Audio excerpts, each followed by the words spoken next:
Hello friends, good morning, જય શ્રી કૃષ્ણ. કેમ છો બધાય? મજામાં ને? તો આજે છે મકર સંક્રાંતિ, તો બધાયને મારા તરફથી હેપી મકર સંક્રાંતિ. અને આજે અમે જવાના છીએ ઇન્દ્રેશ્વર મહાદેવના મંદિરે ભોળાનાથના દર્શન કરવા. તો ખબર નહીં, આજ સવારમાં મને એમ કીધું કે વહેલી ઉઠી નાહી ધોઈને તૈયાર થઈ અને ઇન્દ્રેશ્વર મહાદેવના દર્શન કરવા જવાના છે. તો અમે બસ જો નીકળી ગયા છે અને હવે ઇન્દ્રેશ્વર મહાદેવના દર્શન કરશું. તો હું ત્યાં તમને મંદિરનો બધો નજારો બતાવીશ અને ભોળાનાથના દર્શન કરાવીશ. તો મારી સાથે વ્લોગમાં બન્યા રહેજો. તો ચાલો જઈએ આપણે દર્શન કરવા. હેલો દોસ્તો, આજે અમે આવી ગયા અહીં ભાણવડની બાજુમાં એક ત્રિવેણી સંગમ ઘાટ છે, જ્યાં ઇન્દ્રેશ્વર મહાદેવનું મંદિર છે. પાછળ તમે જોઈ શકો છો. આજે સવારમાં મકર સંક્રાંતિ એટલે થયું કે હાલો પહેલાં મહાદેવના દર્શન કરી લઈએ. કર્યા દર્શન કે કરવાના છે? બાકી છે. હા, તો પહેલાં દર્શન કરાય પછી વ્લોગ ઉતારાય. આજે આ ત્રિવેણી સંગમ ઘાટ છે. અહીંયા તમે પાછળ જોઈ શકો છો કે ત્રણેય બાજુ સરસ મજાનું પાણી છે અને માછલીઓ છે. આપણે તો માછલીઓને ખાવાનું નાખીએ. પહેલા દર્શન કરી લે પછી ખાવાનું નાખ્યા. પહેલાં દર્શન કરવા છે તો હાલો પહેલાં છે ને દર્શન કરતા આવીએ, પછી આપણે માછલીઓ નાખીએ. હેલો ફ્રેન્ડ્સ, ગુડ મોર્નિંગ, જય શ્રી કૃષ્ણ બધાને. કેમ છો બધાય? મજામાં ને? તો આજે છે મકર સંક્રાંતિ, તો તમને બધાને હેપી મકર સંક્રાંતિ. અને આજે અમે આવ્યા છીએ ત્રિવેણી મહાસંગમ એટલે કે ઇન્દ્રેશ્વર મહાદેવના મંદિરે દર્શન કરવા. તો ચાલો હું તમને ઇન્દ્રેશ્વર મહાદેવના દર્શન કરાવું. ખૂબ જ જૂનું અને પૌરાણિક મંદિર છે. તો જો ક્યારેક આ બાજુ ભાણવડ બાજુ આવો ને તો આ મંદિરે દર્શન કરવા જરૂર આવજો. તો બસ જો મહાદેવજીના દર્શન કરી લીધા છે અને હવે અહીંયા નદીમાં માછલીઓ છે ને, તો એને થોડુંક ખાવાનું નાખી દઈ. તમે કર્યા દર્શન? હા. તો તમને કેમ એમ થયું કે આજ ભોળાનાથના દર્શન કરવા જાવ? ભોળાનાથનો જ ભગત છું. એવું હોય? હા, સારું લ્યો. તો હવે બીજે ક્યાંય જવાનું છે પાછું? બીજા પેલા માછલીઓને ખવડાવ લઈ. હા. પછી જરીક આમ ત્રિવેણી બાજુ જરીક ઓલી બાજુ ચક્કર મારે. હા. પછી પતંગ ચગાવશો ને બધે. નાસ્તો નથી કરવાનો? નાસ્તો તો પેલા જ હોય. અને પેલા માછલાઓને કરાવી લઈએ નાસ્તો. વાત સાચી. સારું, હાલો તો નાસ્તો કરાવી લઈએ માછલાઓને, પછી આપણે કરીએ. લઈ આવ્યા કંઈ? હા. ક્યાં? તારા જેવા હોય ને. મારા જેવા એટલે? આડો. હા, આમ બોલે. હાલો ઓલી બાજુ. વધારે ઠંડી હોય ને એટલે કદાચ અંદર તાપણું કરીને બેઠા હોય. હા. ના છે અંદર, જો ખાઈ તો છે. સવારમાં માછલાઓને નાખવા આવ્યા, પણ માછલા આજ છે ને વધારે ઠંડી હોવાને કારણે છે ને કાંઠા ઉપર નથી આવ્યા. જેમ જેમ તડકો પડશે એમ છે ને એ કાંઠા ઉપર આવે. જ્યાં અહીંયા કાંઠા ઉપર ઘણું બધું માણસોએ નાખેલું છે. કાલે ભાઈ ઠંડીને કારણે હુતા રહેતા હોય 9-10 વાગ્યા સુધી, તોય ખબર નહીં. આજે એમાંય મકર સંક્રાંતિનું પર્વ છે. આજે આજથી એક શુભ શરૂઆત થઈ જાય. હા, સારું કામ કરવાનું હોય ને, હવે આજથી કરવાનું. સારા કામમાં ઘણા ફસાઈ જાય. એ તને ખબર છે? કેમ?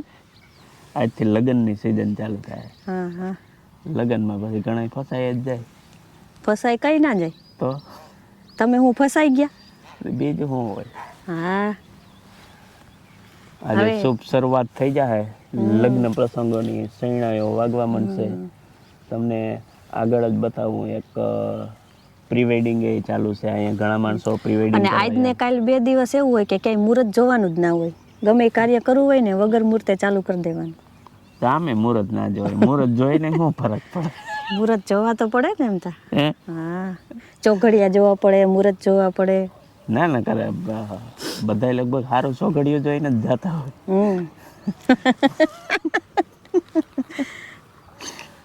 પણ એ તો પછી કંઈક થોડોક બધામાં વાંધો હોય ને. એ વાત એ હતી. ક્યારેક મિત્રો કદાચ અહીંયા આ બાજુ દોસ્તો આવવાનું થાય તો ભાણવડથી 1.5 થી 2 કિલોમીટરના અંતર ઉપર હશે ત્રિવેણી સંગમ ઘાટ, ઇન્દ્રેશ્વર મહાદેવનું મંદિર. તમને અહીંયા હું બતાવું, જો બાજુમાં જે સામે દેખાય છે એ શમશાન છે. આ શમશાન છે ને ભારતની અંદર જે અર્ધ જાગૃત શમશાન જે આવે ને એ અર્ધ જાગૃત શમશાન છે, જે ભારતમાં આખા ભારતની અંદર 2 થી 3 જ શમશાન છે જે જાગૃત શમશાન હોય, એમાંથી અર્ધ જાગૃત શમશાન તરીકે ઓળખાય. અહીંયા એવું કહેવાનું કે પેલા આરતી કોઈ કરી ન થકતું, એ વાત સાચી? આ મહાદેવ જે ઇન્દ્રેશ્વર મહાદેવનું મંદિર છે ત્યાં હજી સુધી કોઈ પહેલી પૂજા નથી ચડાવી શક્યું. સવારમાં જ્યારે પૂજારી આવે, જો કે મંદિરે કોઈ રોકાતું જ નથી, સવારે જ્યારે પહેલી પૂજા એક ફૂલ અને એક બીલીપત્ર ચડેલું હોય, જ્યારે પણ આવે સવારે ત્યારે આ વસ્તુ પહેલી પૂજા થઈ ગયેલી હોય છે. એવું માનવામાં આવે છે કે ઇન્દ્રદેવ પહેલી પૂજા કરે છે. ઘણી વખત અહીંયા ઓન કેમેરા મૂકીને પણ ટ્રાય કરી લીધી છે માણસોએ. એક મારા જ ફ્રેન્ડ હતા કૃષ્ણ સ્ટુડિયોવાળા દેવાભાઈ, એની રાતે 2 થી 3 કેમેરા મૂકી આખી રાત શૂટ કર્યું હતું, પણ જ્યારે પૂજા ચડવાની થાય ત્યારે જ ઓટોમેટિક કેમેરા બંધ પડી ગયા હતા. પછી તો જેવી જેવી બધાની આસ્થા એવું કંઈક હશે તો જ એવી વાયકા હોય. તો જુઓ સામે પ્રી વેડિંગનું શૂટિંગ ચાલુ છે, થઈ ગયું અત્યારથી ચાલુ પ્રી વેડિંગ. આ બાજુ એ છે, આવી ઠંડીમાં એ પ્રી વેડિંગ આપણે કર્યું હતું. પ્રી વેડિંગ ક્યાં કર્યું હતું? આપણે સાસણ ગીરમાં નહોતું કર્યું, અમે કોઈને બતાવ્યું નહોતું. એ તો કયા કર્યું હતું? કયા કર્યું હતું? લગ્ન પછી એ થાય. જો લગ્ન પહેલા કાંઈ નહીં, વેદના ખાટલે જ હોય. લગ્ન પહેલા થાય ને તો પ્રી વેડિંગ થાય, અને પછીથી થાય પોસ્ટ વેડિંગ થાય. પણ આપણા લગ્ન થયા તે ક્યાં પ્રી વેડિંગ હતું? હતું નહીં, તોય પછી પાછળથી કરી લીધું ને. કોઈને બાકી હોય તો વયા જ આવજો, ત્યાં પ્રી વેડિંગ ચાલુ જ હોય. અમારા સાહેબે કરે છો પ્રી વેડિંગ. આવજો આવજો, શૂટિંગ કરી દઈશું તમને. ને જો આ મંદિરના પાછળની બધી જગ્યા છે.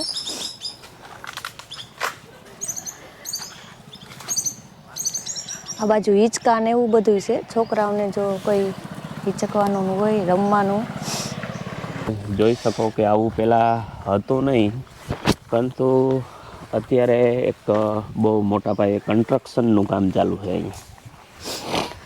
અહીંયા આપણા માનનીય કેબિનેટ મંત્રી મુળુભાઈ બેરાએ ત્રિવેણી સંગમ ઘાટની આ ફરતી બાજુ આખો એક મોટો પ્રોજેક્ટ લઈને આવ્યા છે. આ પ્રોજેક્ટ તમે જોઈ શકો કે અહીંયા પૂર જોશમાં કામ ચાલુ થઈ ગયું છે. ઘણા માણસોને રેસિડેન્ટ પણ બનાવી દીધું છે, અને ચારો તરફ માણસો બહારથી કામ કરવા માટે આવ્યા છે. આની ફરતી બાજુ જે પાણી છે એનાથી શું થતું કે છે ને ધીમે ધીમે ઘસારો થતો પાણીનો, એટલે ફરતી બાજુ એક દિવાલ પણ બનાવશે લોકો કે જેથી પાણીના ઘસારાને પહોંચી વળાય, થોડીક સેફટી રહે ને. તમે જોઈ શકો કે અહીંયા સરસ મજાનું બાંધકામ થવા જઈ રહ્યું છે. એટલા કરોડોનો ખર્ચે અહીંયા બહુ ભવ્યથી ભવ્ય આ સ્થળ બની જશે ફરવાલાયક. 3 નદીઓનો અનેરો સંગમ, બહુ નજારો મસ્ત આવશે. અત્યારે તો બધી જગ્યાએ ખોદકામ ચાલુ છે. ભવિષ્યમાં ટૂંકમાં છે ને 2 થી 3 વર્ષ કદાચ લાગી જાય બધું બનતા. 2 વર્ષ તો પાકા. 2 વર્ષ તો લાગે ને. કામ કેવડું છે, કેમ કે અહીંથી તમે જુઓ કે મારી સામે 1 કિલોમીટર સુધી રસ્તો છે, 2 બાજુ વડ આવેલા, વડના મોટા મોટા ઝાડવાઓ છે, અને ફરતી બાજુ પાણી છે. ફરતી બાજુ પાણી, અને વચમાં બધું ખોદીને કામ કર્યું, અને વચ્ચે આખું ખોદી. અને જો કે અહીંયા દર ભાદરવી અમાસ નો મેળો ભરાય શ્રાવણ માસમાં. શ્રાવણ માસમાં 7મ 8મ પછી જે અમાસ આવે તે દી મેળો ભરાય. આજુબાજુના બધા ગામના માણસો અહીંયા બધા ભેરા થતા હોય, સ્ટોલ લાગતા હોય. ક્યારેક આવજો, આવો ત્યારે બહુ મજા આવશે. અને હવે તો ટુરિઝમનું થઈ જાય સરસ મજાનું. હાલો તો બસ જો હવે દર્શન કરી લીધા છે અને હવે ઘરે જઈએ. ઘરે જઈ નાસ્તો કરી પછી છોકરાઓને પતંગ ચગાવવાનું છે. પતંગ ચગાવવાનું કરીએ અને ઘરે જઈએ. થઈ ગયા ને દર્શન? તો વાંધો નહીં. માછલા ખાવાનું લઈ આવ્યા? ખાધું નહીં હોય છે. માછલાઓને ઠંડી લાગી. માછલાઓને ઠંડી લાગી ગઈ વાત સાચી. સારું સારું સવારમાં દર્શન તો થઈ ગયા ઇન્દ્રેશ્વર મહાદેવના. અને તમને ખબર છે હું અહીંયા જ ગાડી શીખી. હે હાલો હવે ભૂખ લાગી ગયો, નાસ્તો કરી લઈ. જો બસ જો હવે દર્શન કરી અને જાય છે ઘરે.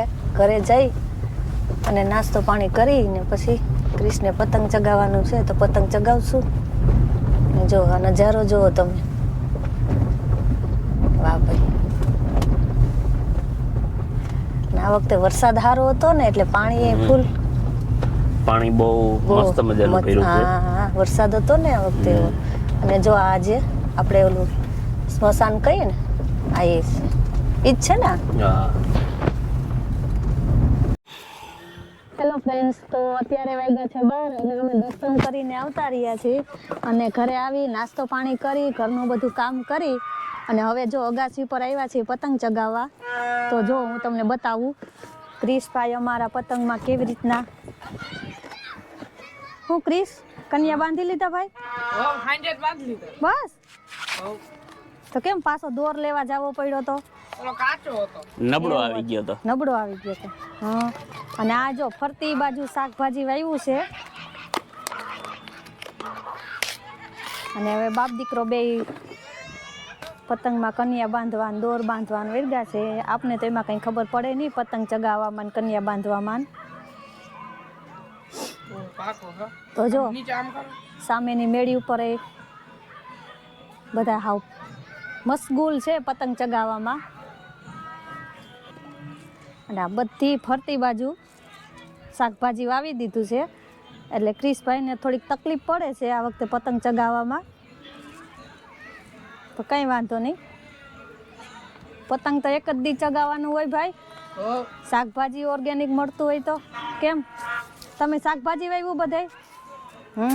રીંગણા, ટમેટા, હા, દૂધી કોબી, ધાણા ભાજી, ગાજર, ઓહો, વટાણા. ઓહો, હા હા. આર્યા જો આ રીંગણા, ડુંગળી, આ મેથી, આ શું છે?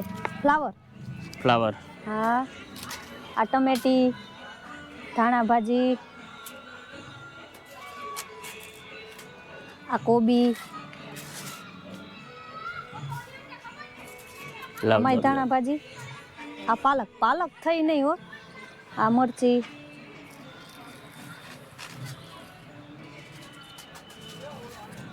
હાલો હવે ક્રિશભાઈ પતંગ ચગાવે છો. પવન નથી કે નહીં ક્રિશ? હે બહુ ઓછો, કાલ વધારે. હા આપણે કઈ પતંગ ચગાવતા આવડે નહીં. એમાં કઈ ભણવા ના જવું પડે હોય ને. આમાં ભણવા ના જવું પડે, ભણવું પડતું હોય ને એમાં.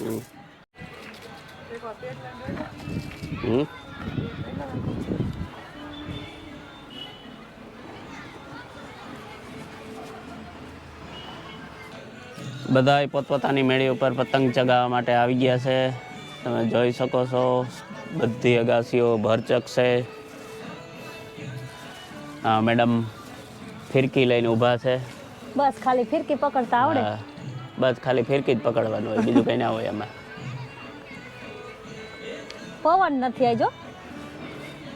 એક નાનકડો વ્લોગ બનાવવાની કોશિશ કરી છે. જો તમને વ્લોગ પસંદ આવે તમારી ચેનલને સબસ્ક્રાઇબ કરજો અને લાઈક કરજો વિડીયોને અને શેર કરજો અને કોમેન્ટ જરૂર કરજો. હા, કોમેન્ટ જરૂર કરજો. અમે બનાવ્યું એમાં તમને શું ગમ્યું નથી ગમ્યું બધી કોમેન્ટ કરજો અને અમને થોડોક સપોર્ટ કરજો. હા, પેચ લેવાની કોશિશ કરે છે. 10 પતંગ કપાઈ ગયા છે. પતંગ છે ને ચગાવવા કરતા કાપવામાં મજા આવે એમ. સાચી વાત ને હે ક્રિશ? પતંગ તો ક્રિશનો કપાણો, એમાં તમે શું નિરાશ થઈ ગયા? નિરાશ થઈ છે ને પૈસા મારા જાય. પૈસા તો જાય ને. 10 રૂપિયાનો એક પતંગ આવે. કેટલાનો આવે? કેટલાનો? 10 રૂપિયાનો. બસ. હા સારું બીજું હું સામે જો પતંગનો ઢગલો કરી દીધો છે અને હવે ચગાવવાની તૈયારી કરે છે. 12 વાગે ચગાવવા ચડ્યા છે. જો અહીં ભૂંગરા ચાલુ છે કારણ કે એની અમારો એક પતંગ કાપી નાખ્યો છે. હા હે ક્રિસ, પતંગ કપાઈ ગયો ને ભાઈ? કાંઈ વાંધો નહીં. આ બાજુ નજર નાખો જરીક. જો તમે બીજો દોર લઈ આવ્યા કે નહીં? કેમ ઓલો દોર ના આવેલો? હે એમાં અમારા બધા ગામના પતંગ કાપી જતા હતા. એવું હતું. તમને પાછા પતંગ કપાવી તો ગમે નહીં? આજ ગમે ને. આપણો થોડો કપાવવો જોઈએ પતંગ. કોકને કાપવાની મજા આવે નહીં? જો પેચ લેવાય છે. હાલો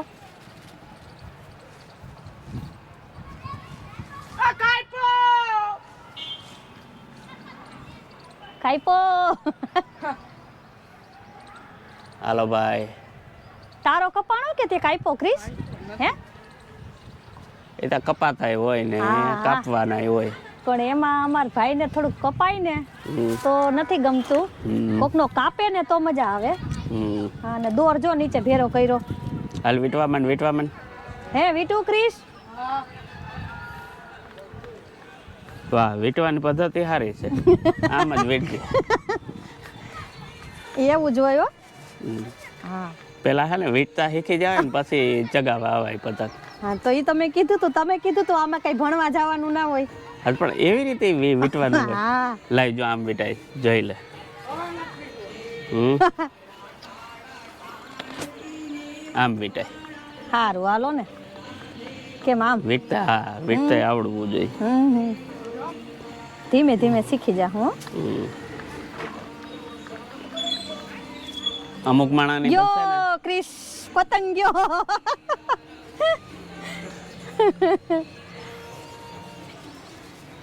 પતંગ કપાઈ ગયો હે. આ લગભગ સવાર થયા તા લગભગ 11-12 પતંગ વયા ગયા હે. હવે થોડા ઘણા 1-2 હે પતંગ. હવે વેલેરી. કઈ ના કરાય. હાંજ પડી જાય ને હા. તો સારું, નકર બધા રૂપિયા પતંગમાં વયા જાય. હવે કઈ કરાય નહીં. હમ. ઊંધિયું ચાપડી લઈ ખાઈ ને લેવાય ખાઈ. અને ખાઈને સુઈ જવાય હોઈ જવાય. અને તો સ્પીકર ચાલુ કરીને બેસી જવાય. હા, તો તમને વ્લોગ કેવો લાગ્યો એ અમને જરૂરથી કમેન્ટ હા. કરીને કહેજો. જો મજા આવે તો વિડીયોને લાઈક, શેર અને કમેન્ટ જરૂર કરજો. જય દ્વારકાધીશ.